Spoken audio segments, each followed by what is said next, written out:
It's happening again? Every day. At Leif Johnson Automotive Group, you'll love our transparent approach to shopping and exceptional service every time you visit. With 3 convenient locations in Austin, Buda, and Manor, it's easy to come see why. I love it! You'll love it at Leif.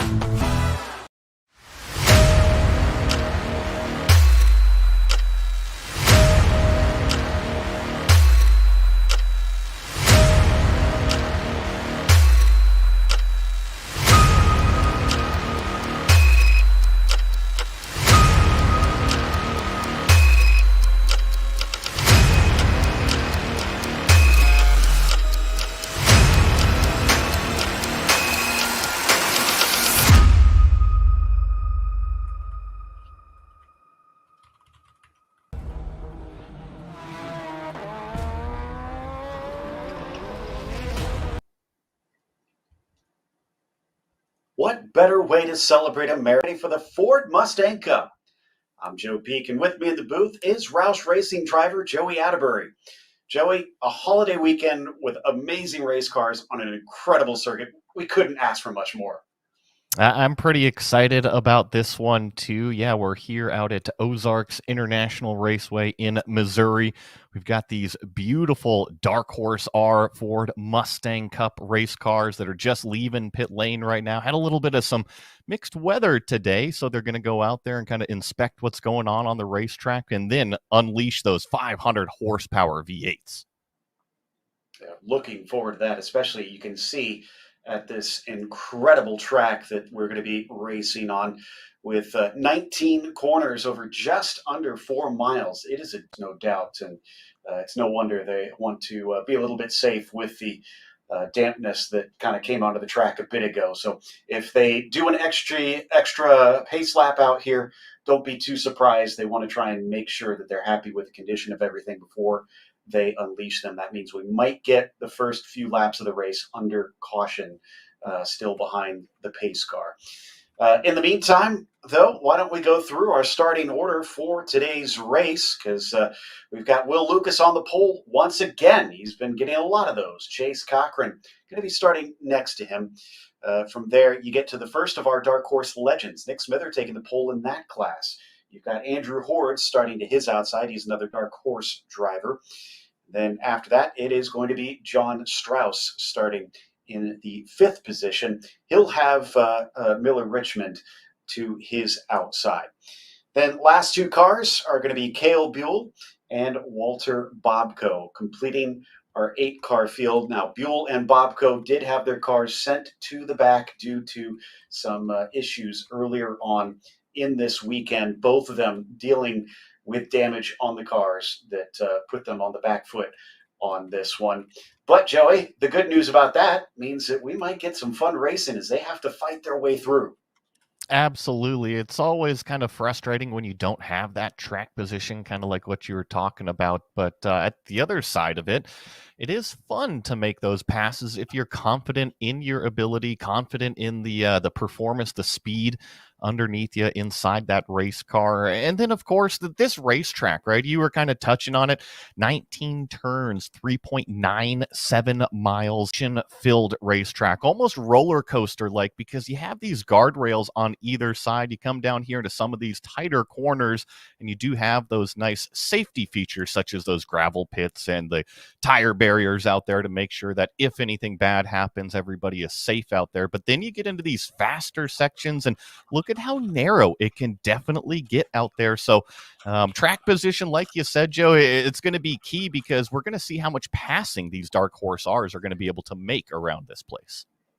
Yeah, there's a lot of these swift corners through this portion of the lap, no doubt, and it's going to be a lot tougher to try and get by one another as we come up towards turn 14. Very sharp hairpin, this one. Could be a chance to maybe try something, but then you'll see it heads sharply back downhill once again and gets quite tight towards the end of the lap once more. So kind of flanked by those twisty bits on the start and the finish. And in the middle, you'll have those long, fast, sweeping runs to keep you on your toes. So we come up to where that pit entry will be. You'll see the right-hander of 17 and the hairpin of 18, and then off to the driver's right will be that pit entry. Not anticipating that the safety car will be in this lap, at least this time based on what we've been hearing from race control up till now. And yes, he's not making motions to head on in. So I probably have that timer go ahead and start, but we will be under that yellow flag condition. But from what I see out there, and there we got our timing tower, and you see that the race clock has officially started. So that 40 minutes plus 1 lap is officially going.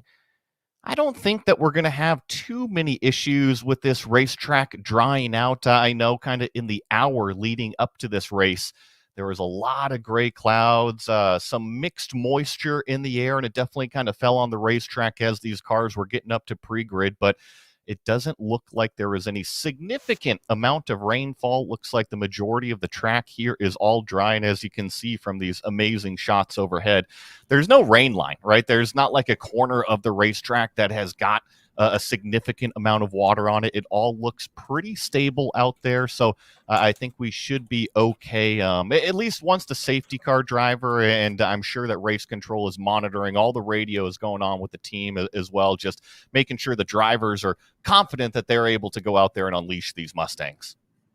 Exactly. One thing that we need to stress about this series is the fact that it is essentially the entry to the Ford ladder, where they have their system of trying to bring up new talent to Ford Racing, to Ford Performance. So they are trying to make sure that they're not trying to throw these drivers in on the deep end.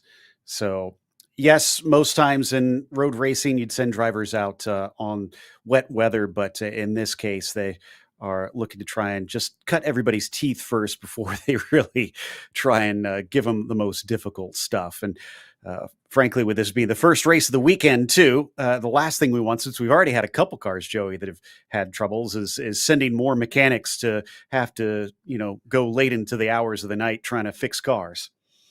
Oh, and especially, July 4th weekend is for racing, and, that's got some serious good racing going on this weekend. And, of course, the teams and all of the drivers, all the members are out there loving being at the racetrack. But you're right. I think that extra work is never always the most fun thing to be doing at the racetrack. So, yeah, the easier you can make the weekend on your crew from a driver's perspective, the happier everybody is. They get their bellies full with food at the end of it. They don't have to go back working on the race car and just go into Sunday morning as a brand new day out there. So yeah, I got my fingers crossed out here that all the conditions are A-okay. All the drivers have had a couple days now, call it, on this racetrack. So they're plenty familiar with what's going on, where the danger areas are. Like you said, we had a couple of them kind of fall into those pitfalls, but I think come now, race number 1 of the weekend should have a good show. As you can see, the full course yellow is out. That means that they have started counting these laps towards the race itself. It is a 40-minute race plus 1 lap. So we'll wait to see when we get that green flag actually out so we can get some racing underway, but we need to make sure that race control is happy with what they see. There's a few drivers that you should watch out for. I already mentioned Buell kind of coming from the back to try and see what kind of finish he can get. He's also got a little bit of a redemption that he's looking for, because second race at Coda, have to remember that he wound up having a cut tire partway or early in the race, really, then had to come in, get that tire replaced. That put him way behind the rest of the field. He didn't lose a lap, but he had a spin later and wound up having to settle for far back. Looks like they are double file, though. And that, to me, says as the pace car starts to come in, we are getting ready to go racing. Love to see this. As it is time to go here at Ozarks International Raceway, coming around those final few corners up to the start-finish line. It's a long curved start straight here before they can get going up to turn 1, and the green flag is out. They are on their way, and the horses are out of the barn. It's a big drop here at turn 1. There's a big look up the inside of Cochran from Nick Smither, but not able to get through. Meanwhile, Lucas had a successful run down through the first couple corners and leads the way. Now we head up to this slower part of Sector 1. This is, call it turn number 3, and then it arcs you into this long, bending right-hander known as turn number 4. Have a little bit of a left-hand kink out of it, and then accelerate up through the gears. You see Will Lucas got Chase Cochran directly on that back bumper as they feed their way through this Missouri countryside, use this bus stop chicane, this alternate chicane section, and then get right back onto the straightaway. Yeah, quite a bit of a tricky one through there, but they managed to get through. Now this is that quick part of this track that we were talking about earlier. 7, 8, 9, and 10, all fast right-handers, and it is, in the meantime, up and down the hills throughout this part of the course. Bit surprised that Lucas has not dashed away. His qualifying time was a huge gap to the next car, nearly 2 seconds to P2, but it seems like maybe race pace is slightly different. And I'd say that, we haven't seen Will Lucas in a fight, but that's not true, Joey. Back at Coda, he had to fight his way to the front in both races. He did have to fight his way by Craig Capaldi in both of those races. You're right. So here they are on the opening lap. That was turn number 11 down there, kind of at the little bit of a bottom of a hill. And we're going to be kind of rounding through a couple right-handers. And Joe, to echo your point, I think that this bright green number 4 of Chase Cochran doing an excellent job here on this opening lap to stay in touch with Will Lucas. You had mentioned kind of the qualifying times, the difference, and sometimes as a driver, what you need is kind of that lure out in front of you. And Chase Cochran now has the fastest driver and the fastest car directly out in front of him to learn from. See, Strauss now scored down in 7th, so I'm not sure if he had some issues. Buell moves up and Richmond moves up. Also, you'll notice that Bobco is showing a long way back. Now, from what I understand, he did head into pit lane, I believe, at the start of this race. So not sure if he has come back out or if he is still sitting there in pit lane. But in the meantime, we see our top 2 of Lucas and Cochran coming around turn 19 and back onto that main straight once again. Starting lap 3 of this race. Cochran definitely making Will Lucas have to work a little bit for this one. He is, but I want to commend Will, that exit out of that very, very slow left-hander to end the lap, turn number 18. He really kind of let it feed out wide on exit and just rolled into the throttle and definitely was able to kind of extend that gap over that bright green number 4. But as you see through these, call it first 4 turns, it seems like Chase Cochran's still right there. So you're right, keeping Will Lucas quite honest and quite honestly, Joe, it's so much fun watching these Mustangs go up and down throughout this elevation. These Yokohama tires providing some excellent grip out there for these Mustangs. I agree. Yeah, this seems like a great track for these cars. The drivers have told us about how they're actually pretty nimble, very good under braking as well. So it seems like it is a good fit to really test these machines. Now, if you've heard us mention about the dark horse drivers versus the dark horse legends, that's the 2 different classes that are running. They are still all fighting over overall position, but the points are only scored within class. These 2 you see on your screen, that is Lucas in the red, white, and blue machine, Cochran in the green. That is both dark horse. That's the red boxes on your tower on the left. The blue are your dark horse legends. Smither currently leading that, but he's dropped back quite a bit. He's about 6 seconds, it looks like, behind Chase Cochran currently. So he's not really been a factor in these early stages of the race. We'll see what the rest of it holds. This is certainly a relatively new facility out here, but it makes great use of the surroundings. Just all those hills of the Ozarks surrounding this place. Incredible pictures from our Yokohama blimp we've got here.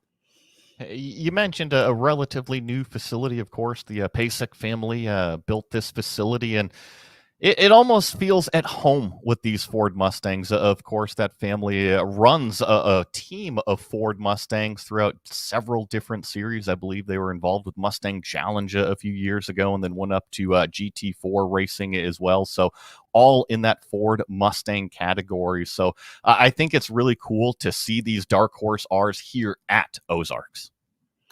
Yeah, and I'm glad you brought up that Mustang Challenge. That is, of course, what these drivers are aspiring to reach. A few have actually raced in it in the inaugural season back in 2024. Nick Smither was one of those who was competing in that, but has decided to come down here just to maybe sharpen up a little bit before trying once again up with the IMSA-based series.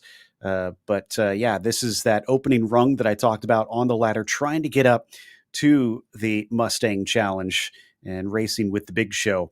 Still about 1.1 seconds between Lucas and Cochran last time across the line. There's Smither there going by now, coming through turns 3 and 4.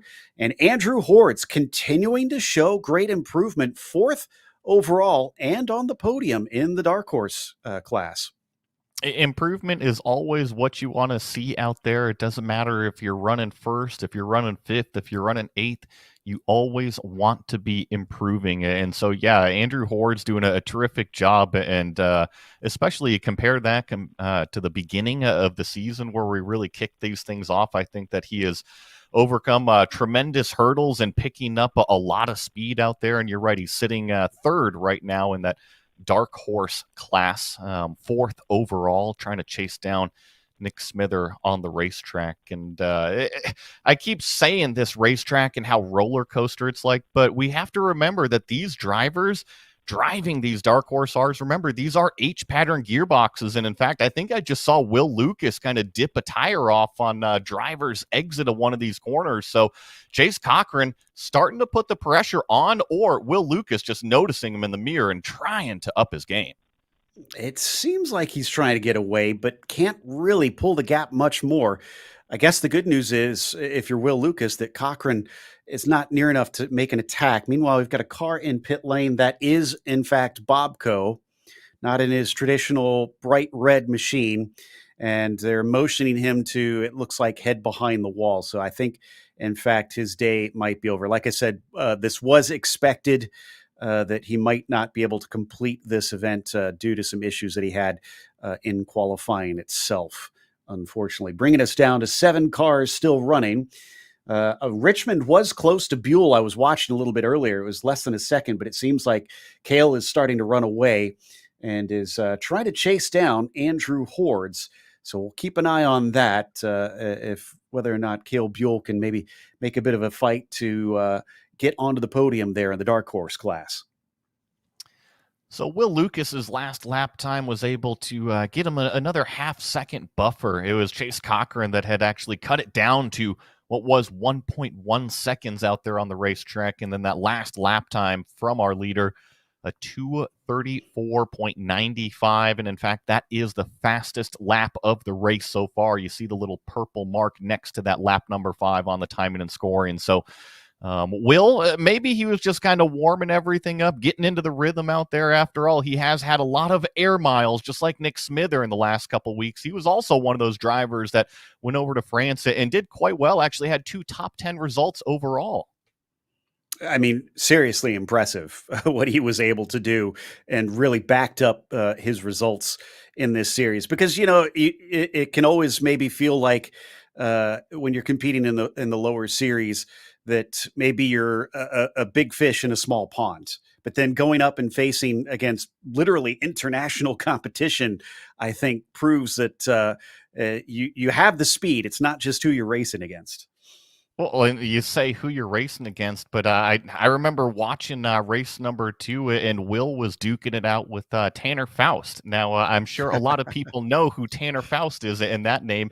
People might not be knowing who Will Lucas is, but probably pretty soon after he was able to kind of manhandle his way by Tanner Faust and beat him in race number 2. Yeah, definitely put himself on the map a little bit with that. So it was very cool to see. And Cochran can maybe try and ride that a little bit now that he sees he is up against a very good driver and holding on. It's starting to creep away, though. It is up to 2 seconds at the last timing line they crossed. So you're right. I think Will Lucas maybe a little bit more confident. How much, Joey, do you think that is him just trying to feel out this state of the track after it got a little bit of moisture on it? You're spot on. And then also the fuel level. So I'm looking back at our qualifying results for this Miles Cup race, our first race of the weekend, and Will's pole time was a 2:33.55. Last lap was actually his fastest. He's about to cross the start-finish line right now. So let's actually see what this lap is going to be. Looks going to be about a 2:35.0, so maybe leaving a little bit of time on the table, but most importantly was still faster than Chase Cochran by about a half a second. And now when I go back and look at that reference, he's still got about a second and a half between the times that he's turning right now compared to his qualifying times. And like I said, the cars, especially since we started under safety car, no need to put yourself or the car in any sort of danger. Feel it out and then ramp up to it. We've got Nick Smither on screen now, still leading the Dark Horse Legends class with quite a gap back to John Strauss at this stage. So really unfazed. This is more probably a race to test himself, since it's looking likely for a potential win. It isn't over. Still got 24 minutes plus a lap, obviously. He's got to bring it home from here, but he could learn a lot throughout this session, really being able to focus on the driving and his lap times, no doubt. And Nick Smither set his personal best and class fastest lap that last time by with a 2:44.7. So nice job to Nick on that one. Checking on the gap between Buell and Hordes, and Hordes picked it up. He set another personal best while Buell has lost about 2 seconds, or about a second and a half, it looks like, to that purple number 23. So again, big credit to Andrew Hordes. Each and every race, it feels like we are seeing leaps forward out of that new driver. Back to my point, it's not easy to drive these cars either. So Andrew just doing a terrific job learning every single session that he's inside one of these race cars, using the technology in it, that auto blip on the downshift, using the ABS. And of course, remember, these cars do not have those fancy traction control systems. So when we talk about 500 horsepower in those H-pattern gearboxes using all three pedals, the drivers are really in control of it. When we talk about these fancy new road race cars like the GT3 cars and the GT4 cars, they don't use that third pedal, right? They usually have paddle shift sequential boxes. The drivers in these cars are working the old school way. And that's what we really want to see, is kind of having to learn like they used to have to, and get all the tricks of the trade before they get all the niceties that help them along. So we continue to watch Smither here towards the end of the lap, down through 16 and into 17. One thing that does strike me about this place, though, Joey, although I do kind of like it from a challenge perspective, it doesn't seem like there is much room for error. It seems like the barriers are very close to the edge of the circuit in a lot of places. 100%. Sorry to cut you short there. I think that down into some of these brake zones, you'll definitely see some safety features, such as those gravel pits, to make sure that if you do overstep the limit, you're not just going to go smashing into a wall out there. But you're right. Look at there, turn number one. Those tire barriers, not very far off of the racetrack. And then same thing here as we feed our way up this racetrack, those guardrails, very, very close by. So I think you kind of have to pick and choose your moments. And when we talk about passing, right, we always want to see passing at a racetrack. I think that this facility, an amazing facility to go out there and race at and drive these Ford Mustangs, drive whatever you've got out there. I think it would be an amazing experience, and then extremely challenging when it comes to the racecraft point of view of having to do those passes, having to maneuver and get your car in an area that you can actually go out there and make up those positions. As Joe, unfortunately, it looks like the number 14, this is John Strauss now in pit lane. Looked like they were maybe looking at the left-hand side of the car briefly, so I'm not sure if there was something that happened to it out there, but we'll try and get some more information in a bit. We're down to 6, and what's interesting is before we switched to that shot of pit lane, we started to see this picking up. This is a battle for P5 overall. Buell in the green and white, and that's Richmond in behind in the white machine. Now, We thought that it was going to be Cale Buell catching Andrew Hordes. It is Richmond that has cut down the gap tremendously. And it's not because of Buell slowing. In fact, he set a personal best. It's Richmond picking up. It's good to see Miller out there in that white number 5 again after not seeing him at Coda last time out. So you're right. He is chasing down Cale Buell, who, of course, had an up and down weekend back there in Austin, Texas, but was awesome to see all of the support that he really had out there and really get to meet a lot of the family. Cale Buell is such a big part of this series. Good to see him in a fight. And you had mentioned trying to chase down Andrew Hordes. Yeah, it doesn't look like he's physically gaining on the racetrack. So he is just in front over a couple corners ahead. So he can kind of see the lure out in front of him still. Capaldi Racing Team definitely has a big presence in this series, and apparently they're also helping set up Miller Richmond's car. So there is some support coming his way, which is awesome to see, and it seems like it's helping the way that this race is starting to pan out for him. Still showing at about 1.1 seconds. I think that's going to be less than that next timing line they cross, just visually looking at these two and how much closer he's getting. And that's way off the apex coming into turn 17 by Cale Buell. That is going to compromise him coming around turn 18. And it's a much better exit, or is something wrong with Cale's car as on goes Richmond? That gives him 5th place.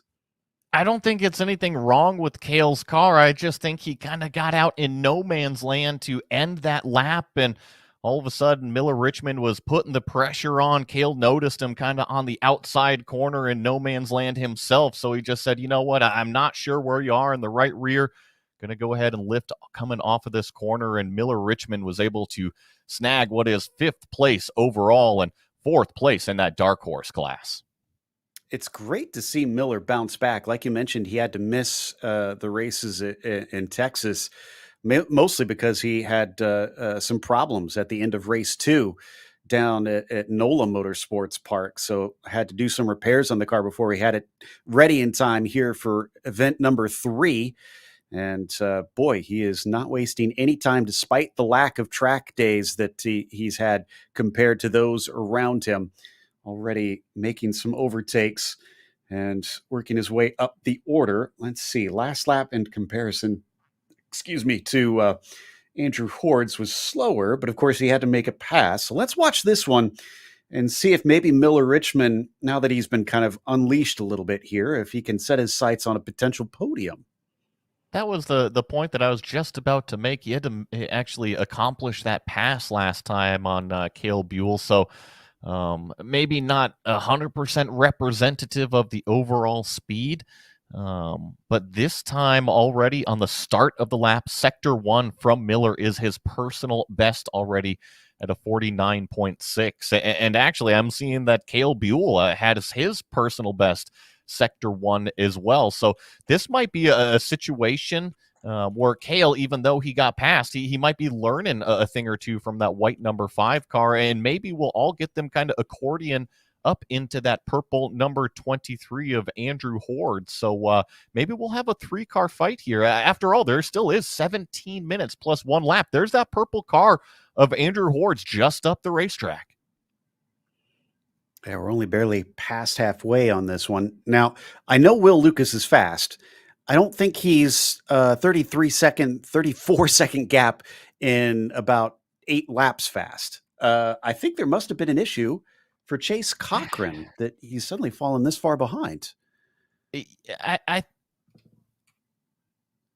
I think yes and no, Joe. I think that last lap from Chase Cochran, I show a 2:40.2. So that was 4 seconds slower than Will Lucas. And so I think you do a few laps like that, and I think I can easily see a 33-second gap. But you're right, it could have just come down to one really bad lap, and potentially I'm hearing that there was a car off track somewhere.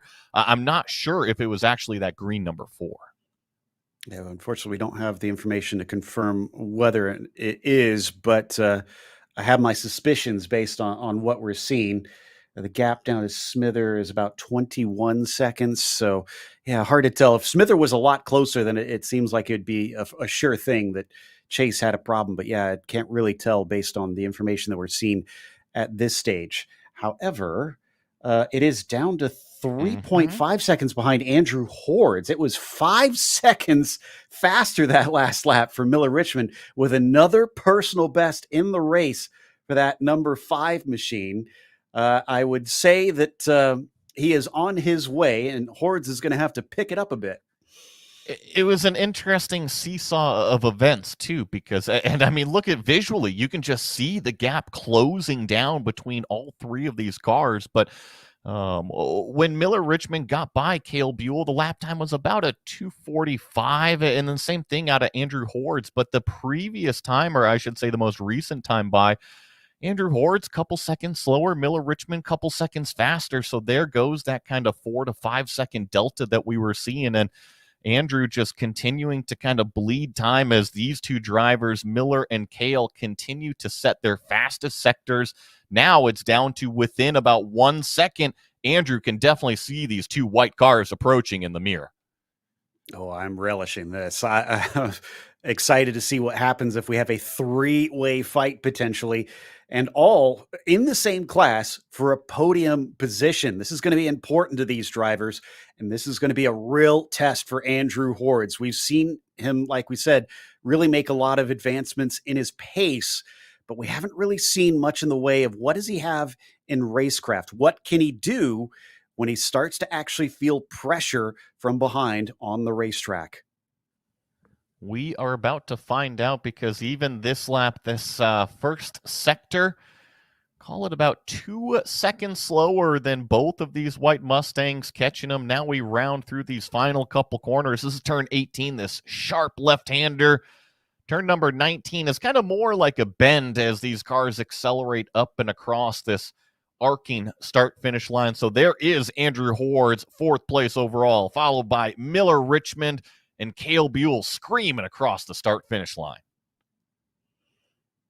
Breaking down into turn 1, you could see this is a race late in the evening, getting that beautiful glow from those brake lights as they come in and out of the shadows of the hills and the trees here in the Ozarks.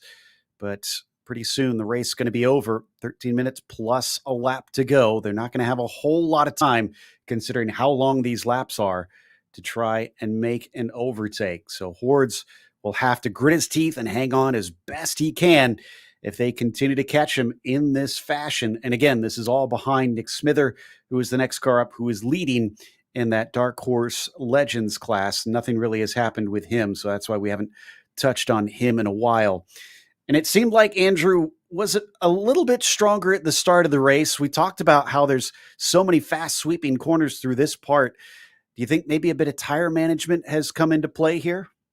It certainly could be. It could be fatigue as well. I know that it's a hot, muggy weekend out there in Missouri, so drivers got to stay on top of their fitness and their hydration levels. But of course, you go back to Austin, Texas, and it was crazy hot back there. So I'm sure that if you survive the Texas weekend, you'll be able to survive the Ozarks weekend. And remember, COTA is an extremely physically demanding circuit as well. So I don't think it comes down to the physical fitness level. I just think it comes down to the concentration level, right? The adrenaline in those first 10 minutes, especially the first 5 minutes, all amped up. So the driver ready to go. But then it's up to them inside that race car to keep that focus throughout all 40 minutes plus that one lap. It could just be kind of falling off a little bit as we get into these closing stages. It's all learning. Yeah, fitness hopefully shouldn't be an issue unless they filled up on too many hot dogs and burgers yesterday during the 4th. But I'm sure the drivers have managed to work that off by now, especially with the qualifying earlier this morning. Back down the hill they go, into 16 once again. Pretty quick right flick through there towards the end of the lap. Horde's looking like he is responding somewhat because they haven't been getting that much closer this time by. And down and across the line, let's see what the gap is as they get ready to come past that start-finish line. As that is Buell that you see at the back in the green and white. That is Richmond in the white, and Hordes is in the purple and blue machine that they are chasing for 3rd in Dark Horse class. Let's see. We should be getting those timings updated here shortly, unless mine is not working here. I might need to refresh my page because I'm not seeing updated times, unfortunately. Yeah, unfortunately, I think we've got 10 minutes and call it 28 seconds left plus one lap. So we'll get that timing and scoring ticker refresh. But I think due to the math on my side of things, it should be about 4 laps to go or so, Joe. I was also going to make this point. You see the shadows? It is late into the evening time here at the Ozarks. I wonder if at different points on this racetrack, the drivers are dealing with different visual difficulties out there. Sometimes that glare on the racetrack, especially when you have so many trees surrounding this entire place, it can kind of pop through at some of the most inopportune times. Yeah, you make a good point, and I think they're going to be turning into it pretty soon here as they come around 8 and 9. Yeah, now they're going to start facing the sun here, and I'm sure that is tough as they crest that hill. By the way, I was able to get the updated lap time last time. They did catch him a little bit by about a little less than a second, but Hordes looks like he is going quicker. His last lap was his personal best, but it might be to no avail unless he can play a great defense here at the end. I've been mentioning that racing and just kind of driving are two completely different things. And now that Miller and Cale have officially caught Andrew, it is time to see what that racecraft is actually like. Where can you set up this purple number 23, kind of put him in a defensive position, maybe try to start some of those over-under moves, or can you get the run out of a corner where maybe that number 23 is struggling and kind of drag race them down into a break zone? Where can they make this pass accomplished? Hopefully they've been studying up during the practice sessions, during the test sessions earlier this week to really figure those sorts of things out if they find themselves in this situation. Miller Richmond going to be the one to reach him first, as now he is firmly on that bumper. All of them trying to get the launch coming out of that last real turn, and it's a much better exit. Looks like a bit of a struggle for Hordes. There goes Miller Richmond. He is onto the podium. The same type of pass that he put on Cale Buell coming out of the final corner, just was able to put the power down, drive the car forward, and now you see Andrew Hordes on the inside of the racetrack in turn number 1. Miller Richmond way out wide, so he definitely left the door open. Maybe this purple number 23 can come up with an answer, as Miller seems like he's on the back foot, driving a little bit defensive. I was trying to figure out if he's fighting back or if he's trying to defend against Cale Buell ahead of him. Maybe a bit of both, seeing what he can try and get back here. Does not want to lose it this late in the game. It is 7 minutes plus a lap to go on the clock currently. So we're close to the end of this one. Only just a couple more laps. Oh, but look, he is already losing time up to Richmond. He's scooting away. Miller is loving what he is seeing in the rearview mirror right now, and that is Andrew Hordes holding up Cale Buell. Because remember, when that first white car got by Cale, all of a sudden Cale himself upped the performance level and was able to stick right on that rear bumper, chase down Andrew Hordes, and now Miller Richmond trying to escape from that 2-car pack. Doing what he can now that he's got a buffer between himself and Cale Buell. As long as he can keep himself out of reach of Hordes, he might have himself, I think, his first podium of the season. Let me actually check to see what his results have looked like so far, because it looks like Miller has not been on the podium yet from what I am seeing. So this is going to be fun when we get down to these last few laps where he could have finally gotten himself that first time to spray the champagne. Hordes has already been up there before. Buell definitely has, with some fantastic drives. So it is only Richmond that is looking to finally add that tally to his accomplishments. Looks like after Miller was able to kind of escape in Sector 1, Andrew Hordes was able to actually pick up his pace level in Sector number 2. Was actually, I'm looking at the hard data over here, over half a second faster than Miller in Sector number 2. And so here they come. This is the corner where Miller Richmond has really been excelling, just driving the car out of the corner. And once again, you see it. Here comes Cale Buell, the same move that Miller put on him. He's going to get to the inside of Andrew Hordes and take away that spot. That has been the Achilles heel, apparently, in this race for Andrew Hordes. Both times losing at the same place, but he sends it up the inside, and he's going to be able to find it this time. A great attack back into the position. Buell is going to have to try and do it again, but critically, he knows he's got that before the start-finish line. This might still be in Cale's favor. It seems like Andrew very confident in turn number 1. He's able to put the car all the way on driver's left side of the racetrack, and you saw the previous lap, it was Miller Richmond that went out way wide, and this time it was Cale Buell's turn to get way out wide. So Cale going to have to kind of close in that gap. Here we go through this bus stop alternate chicane section. See them feed their way back over onto this straightaway, go through turn number 7, this fast right-hander, and now you get more of this elevation through this Ozarks track, down and then back up, feed yourself into another fast right-hander of turn number 8. Once again, we come towards very late in the day. Is the sun finally below? Looks like it is still kind of peeking over on them.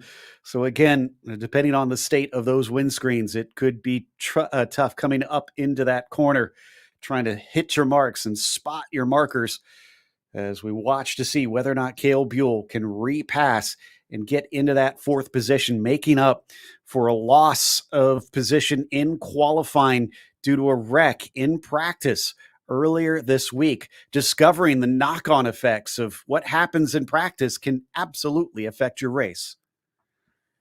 It can all unravel, or it can all build up to fantastic results. And sometimes, it depends on how you take those first few steps in practice and make sure you got a car ready to go racing. And Andrew Hordes not giving up right on the apex there, almost into the bumper of Miller Richmond as we head down the hill here into this next tricky little left-hander. This is such a tight corner as we come up here. Into this right-hander as we really feed into what is sector number 3 on this racetrack. Now, remember, that clock is going to be based on, or at least the checkered flag is going to be based on when the leader crosses the line. It is +1 lap. So we'll have to watch and see when we get Will Lucas coming away. And once again, that is just proof to me that seems to be where a lot of the time is being lost by Andrew Hordes. This time, though, critically, he did not get past. It's the wrong gear, Joe. So remember how I said these are H-pattern gearboxes? The driver is doing a lot of work inside the cockpit, and if you simply roll through that very slow turn number 18 and call it 3rd gear instead of 2nd gear, you are not going to have that acceleration phase, that grunt off of the corner to immediately leap out of that. I think that's exactly what we're seeing with Andrew. So he does not get the best run out of the corner, but it's consistent. Look at how close he is right now, though. You talked earlier about how it seems like he's much better in certain sectors, and the 3rd one is not amongst them. Well, the 1st sector certainly looks like he is on the ball. He was nearly challenging Miller Richmond for that podium position back, but unfortunately, there just wasn't a corner that allowed him to try and attack through there. Can he use that to his advantage next time by? Because I think the leader probably going to get 2 to go this time, so probably about 2 laps left. Probably something along there, and actually a 3rd car in line seemed to be closing it in just a touch there, and once again, a little bit of a lunge as they round up and over some of these fast sweeping corners on the back side of this 3.97 mile racetrack. You can see how somebody like Will Lucas, who is on top of their game, is able to turn those consistent fast laps. In fact, that last lap out of our leader, a 2:35. This pack that we're watching, a 2:45. So Will putting 10 seconds per lap, even on these drivers fighting for a podium. Oof, that seemed like a bit of an awkward line there from Miller Richmond for a brief moment as they disappear behind the trees coming up to turn 14. They stay in the same order for now. Mistakes like that could be costly here at the end. He leaves the door open down into the right-hand hairpin, but there's not enough room for Hordes to try and sneak by. But now he's got a whiff of it. What's going to happen on these last couple laps? By the way, it's a massive gap up to the front. I've been trying to keep an eye on where he is, and by the time I looked, it was actually our second place car going through. Oh, going up the inside, and car contact made. Andrew Hordes into Richmond. All three cars have to come to a crawl. It is Richmond who falls back, and now Buell is behind. And off to the side I think that is Andrew trying to redress the position potentially, but Miller having a heck of a time getting the car going now. Very unfortunate. That was going into that very slow, call it turn 17. And Andrew Hordes thought he had an opportunity. He had made a big-time lunge up the inside. I feel like he got the nose probably to about the rear axle, maybe even the door. And then, unfortunately, you saw Miller Richmond just kind of close that door, and I believe that was Will Lucas, our overall leader, going. Put a lap on Richmond, who's unfortunately not going to have a chance to try and come back and get that spot, it looks like. So Hordes down to fifth. Cale Buell on to the podium, fighting from nearly the last place on the grid and getting up to fourth overall. Couldn't quite catch up to Smither, but it did wind up going the way of Cale Buell. Glad to see that never say die attitude out of that young driver. Meanwhile, this is not so much a never say die attitude, but more of a just never stop pushing attitude for Will Lucas with nearly a minute over the next rival. In fact, he is going to lap one more car as Andrew Hordes stays off to the side. Very impressive. And to kind of put it into perspective, I was mentioning the lap times, but Will Lucas just putting that number 23 a lap down. And got to remember, that's fifth place overall. So Will Lucas is one of the rising stars here in sports car racing. He's starting in Mustang Cup. I'm sure that he's got his eyes on Mustang Challenge. I know that when I talked to him back at NOLA Motorsports Park, he really had his eyes set on a GT4 ride maybe in the future, and just judging his performance from the first handful of events in Mustang Cup, watching him go overseas to Mustang Challenge at Le Mans, this driver's got a bright future ahead of him. It seems pretty clear at this stage of the season that he is looking like a potential talent in Tin Top Racing, and Ford will do good to try and hold on to this talent, no doubt. And I'm sure they're going to try and nourish it.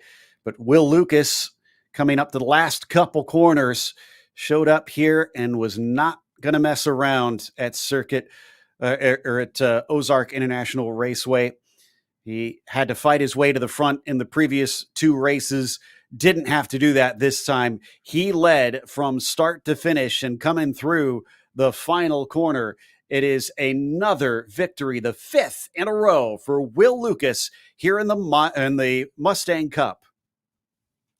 What an amazing way to start off the weekend in this Miles Cup race. Like you said, Will Lucas going to be standing on top once again. A very, very familiar spot for that driver. He's going to feel quite at home. In fact, Joe, he might be getting an apartment on top of that podium here soon enough. He might as well. As live rent-free on that thing. He's living rent-free in his competitors' heads. Andrew Hordes will solidify that fifth place. And Richmond came into pit lane, it sounds like.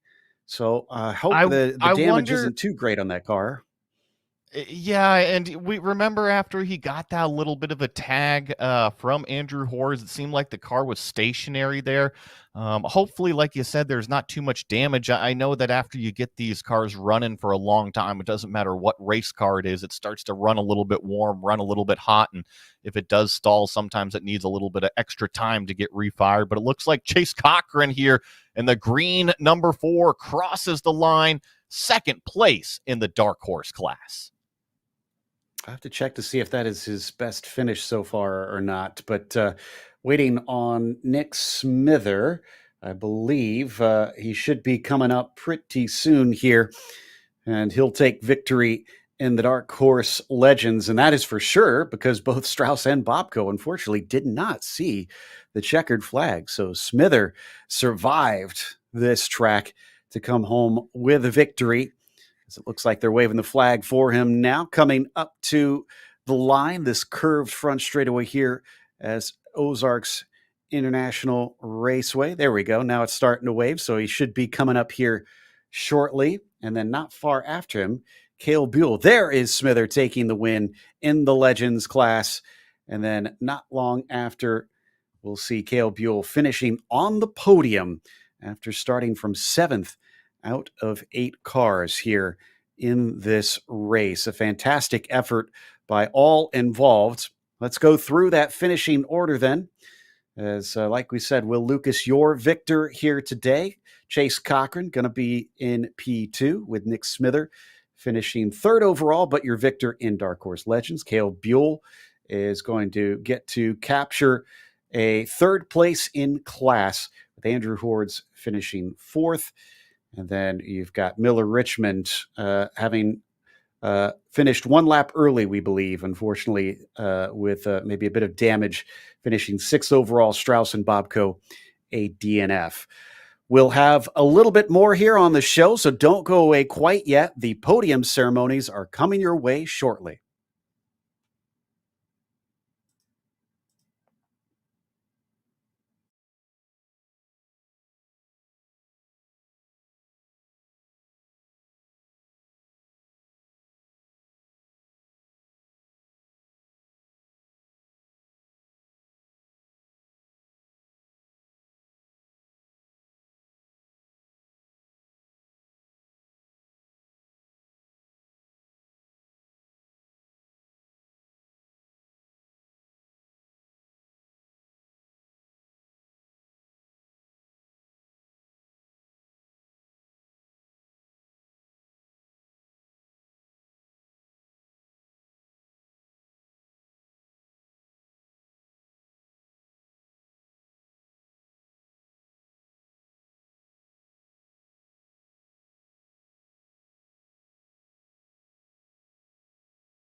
Driving the number 4 car, coming in second, Chase Cochran.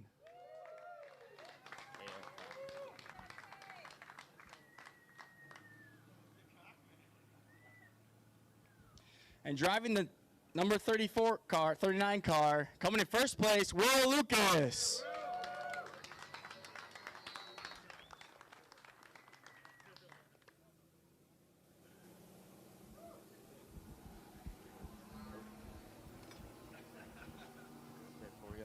There we go, Will. Congratulations.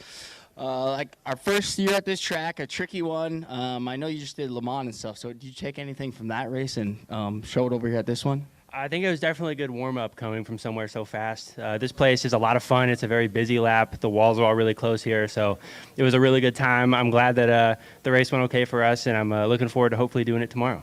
Yeah, awesome race for you. Is anyone you'd like to thank? Yes, I'd like to thank my dad, the team, Off Leash Motorsports. They've been great all year. I could not do this without any of them, so thank you guys. Mr. Sam Paley, he's the GOAT, helping me get this fast. So yeah, thank you all. I could not be here without you. Yeah, congratulations again.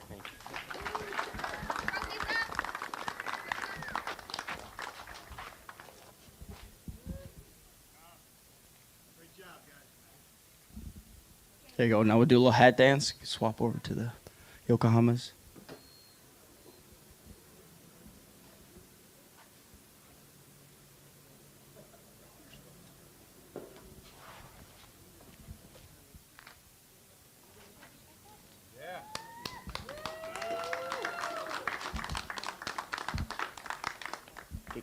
All right, here we go. Now we're at that favorite part. It's time to spray that champagne.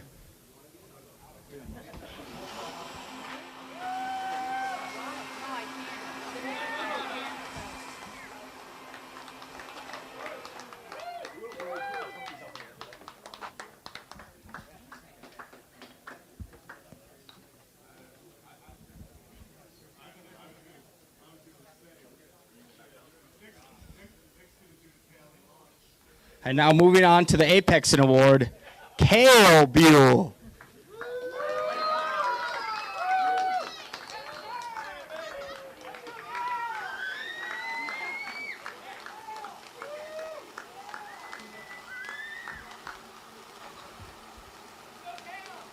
Congratulations.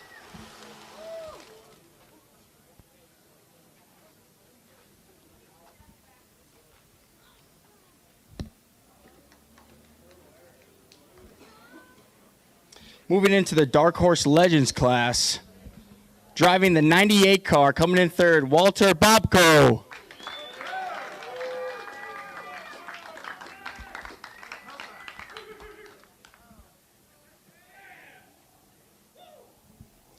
Coming in second, driving the number 19 car, John Schoss.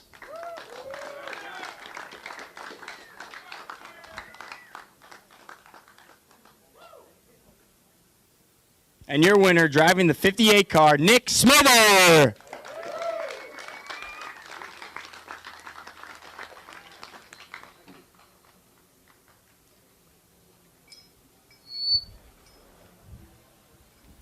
Here, I'll get that medal on you. I'm going to step to the side, just a little space. Congratulations, Nick. Like we were saying before, a difficult track. How was it for you out there? Yeah, it's definitely tricky. I was here 3 years ago, and I totally forgot the way around the track, so it was kind of good to get reorientated on Thursday. It's a fun... For sure. And then, we had the little rain delay, so was it... what was your mindset, thinking about how the race was going to start, and they got to push back? How did you stay focused? Well, I was just happy that we got started. Big thanks to everyone who went out and blew the track dry, because it would have been kind of frustrating to sit around all day in the dry and have it rain at 6:45 and have no race. So I was just hoping we were going to get out. And we did, so it's just fantastic. So thanks to all the staff that helped make sure we got a race today. Yeah, for sure. Thank you to them. And anyone else you'd like to thank? Yeah, first off, Sam for the coaching, Garrett for the hard work in the paddock, and my Ernst and very supportive crew chief.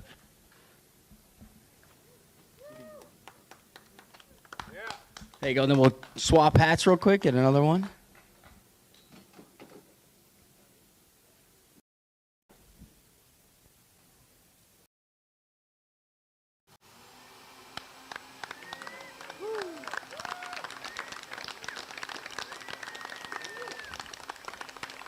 in that famous part.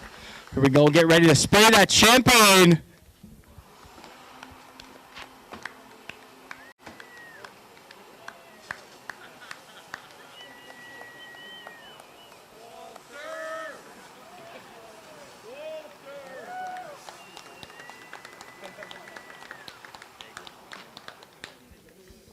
Congratulations to all our drivers. That was the Miles Cup podium ceremony. Catch us back here tomorrow for our next race. And then everyone that's standing here, we have a party upstairs, so.